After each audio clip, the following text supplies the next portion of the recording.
actually, from the time that pass left Sophie Cunningham's hands into Caitlin Clark's hands, and Caitlin Clark hit the game-winning shot, the fans have had a blast. Take a look at this moment. Just 2 seconds remain. The outcome still undecided.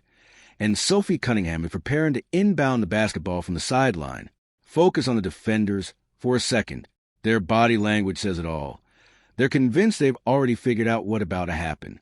They believe they can predict every movement and every option on the court.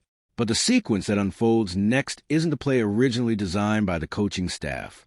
What you're witnessing is a split-second decision born from instinct, a spontaneous adjustment that nearly threw the entire game plan out the window while ultimately rescuing the Fever when they needed it most.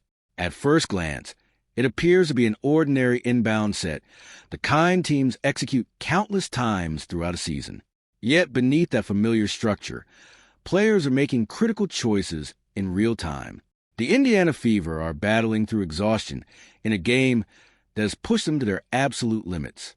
The strategy from the bench is straightforward and cautious. Get the ball inside, force contact, and trust the officials to make the call. But the athletes on the floor have something entirely different in mind. I think Caitlin's a great basketball player. She made a read. Sophie was able to deliver a perfect pass to her. She knocked it down when it mattered. I can't say that's exactly what we drew up, but it worked. Lexi Hall literally come out and said, "This is not what we drew up." It went off in a different manner than it was drawn up. So, you guys know, Sophie Cunningham is my favorite player on the team. You guys know that. Before diving into the dramatic finish, it's important to revisit how Caitlin Clark and Sophie Cunningham had been dissecting the defense throughout the game. Earlier in the period, the opposing team sends an aggressive trap off a high screen near the top of the arc. Pay close attention to Clark's reaction. There's no sign of urgency or frustration as the pressure arrives. Instead, she pauses ever so slightly, leaning back for just an instant. That subtle move is enough to hold the help defender in place. At precisely that moment, Cunningham slips behind the defense with a perfectly timed backdoor cut. Clark delivers a bounce pass through an opening so narrow it almost shouldn't exist, finding Cunningham in stride for an easy finish. It's the kind of chemistry that can't be taught through diagrams or practice drills. They aren't simply executing a coach's strategy. They're creating solutions together in real time. That connection becomes a key to understanding what unfolds moments later. To the opposing team, it should have served as a clear warning that structure only goes so far when instinct takes over. As the final minute approaches, fatigue is written all over the Fever players' faces. Watch them during the last timeout as they gather near the bench. The exhaustion is undeniable, yet their concentration never wavers. The coaching staff urgently maps out the next possession, emphasizing a play designed to generate contact and force the officials into making a call. The objective is simple: draw a foul and head to the free throw line. Lexi Hull appears fully locked into the instructions, nodding in agreement. But if you focus on Clark and Cunningham, a different story begins to emerge. A quick exchange between them suggests they may already have another plan forming. Across the floor, the defense adjusts by adding size and athleticism to clog every passing lane. Space disappears instantly, and every movement becomes a battle. The whistle signals a restart, and both teams leave the huddle. The defense immediately shifts into denial mode, shadowing every cut and fighting through every screen with relentless intensity. Cunningham receives the ball from the official and scans the chaos developing in front of her.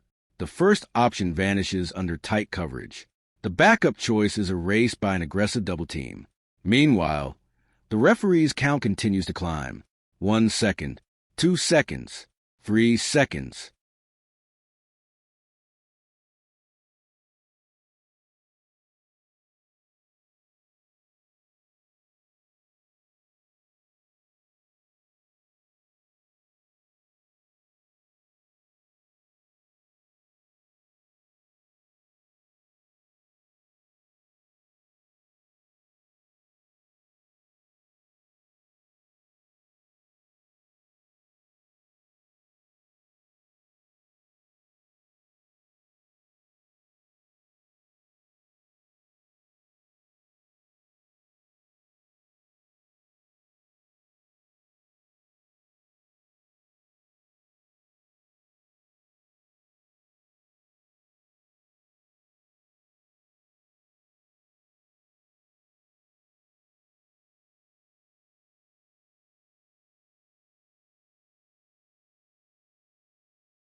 Watch the replay one more time and pay attention to the confidence behind that shot.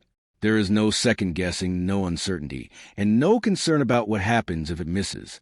That's the mindset of a player who fully believes in her abilities and trusts what she sees in the moment more than any strategy drawn up during a timeout. This sequence may have done more than secure a dramatic victory. It may have altered the internal dynamics of the team itself. It demonstrated that even when a carefully designed system breaks down, the players on the court are capable of creating something extraordinary on their own. For the opposition, it was a devastating ending. But for the coaching staff, it may also serve as an uncomfortable reminder that the outcome of close games can ultimately rest in the hands of those making split-second decisions between the lines.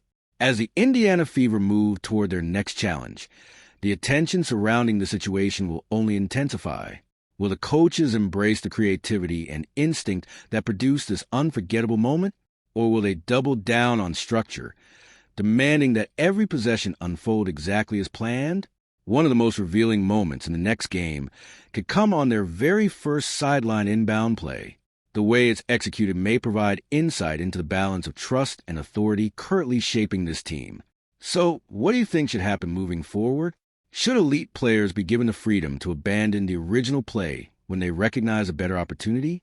Or is unwavering commitment to the system the true foundation of championship basketball?